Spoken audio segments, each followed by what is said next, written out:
pueden aportar sobre todo conocimiento, puesto que gracias a las nuevas tecnologías, las redes sociales, hoy en día pues todos conocemos mucho más y estamos en contacto con todos los cocineros.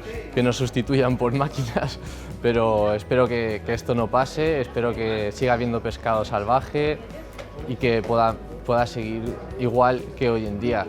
No espero realmente que haya un cambio a nivel futurístico o que haya demasiada tecnología. Creo que es bonito que no se pierda lo tradicional y que sigamos